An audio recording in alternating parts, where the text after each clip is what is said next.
The Prime Minister of Malaysia to deliver the officiating speech. We are here standing on the cusp of a new digital financial renaissance. The change is unprecedented, the pace is so fast, and the challenge is huge. But there are ways of building trust. We have to assess risk, and we have to expand access to financial services. And that's the bottom line. What is new technology if we cannot ensure that it benefits the large segment of our population? So there are key questions that we have to apply with regard to accountability, transparency, and responsibility. I am delighted that Sir Han, in his address, do make strong, clear reference to some of these issues. Institutions such as banks are instrumental to mobilize capital and enable economic growth. Yet, it is also a system that's not always served everyone equally, often leaving behind those with the least resources and opportunities.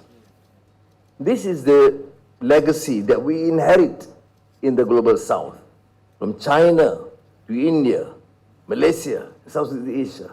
We inherit a system were too dependent on the dollar, and typically that benefit large multinational companies over small business owners. Now, of course, I'm delighted with our strong collaboration, particularly with the Chinese. In my meetings with President Xi Jinping and Premier Li Qiang, I just told him just now that I got another invitation by Premier Li Qiang to co-inaugurate one very important tech conference in Shanghai.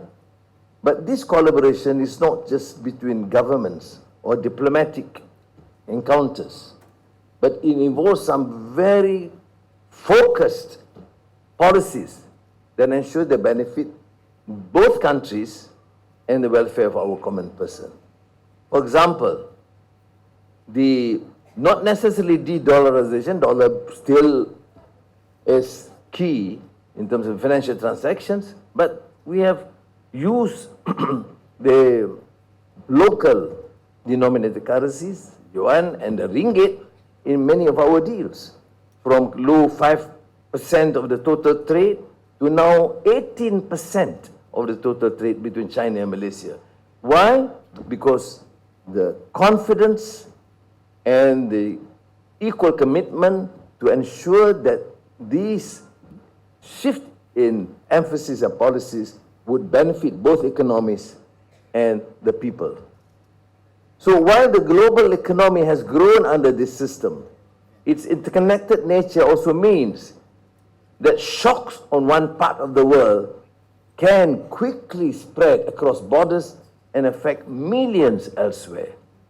You understand fully, with the young professionals here, I see them bright, very enthusiastic, and you are fortunate because Sir Han gave strong tribute and confidence to the young.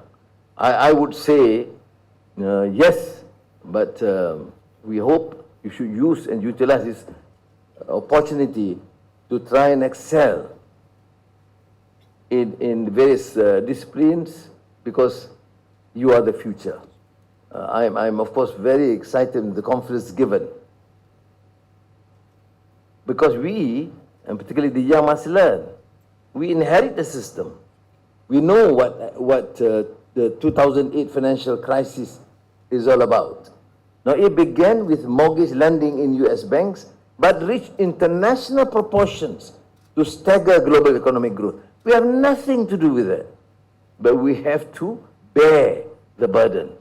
Similarly, now with the Gulf War, hopefully it can be resolved, but you don't know. Today resolves, tomorrow something else, and the after resolved, then again. Oh, God help us. But much needed innovations that strengthen resilience, reduce exposure to international shocks, and fairly provide microcredits as we weather through financial storms and global economic crises.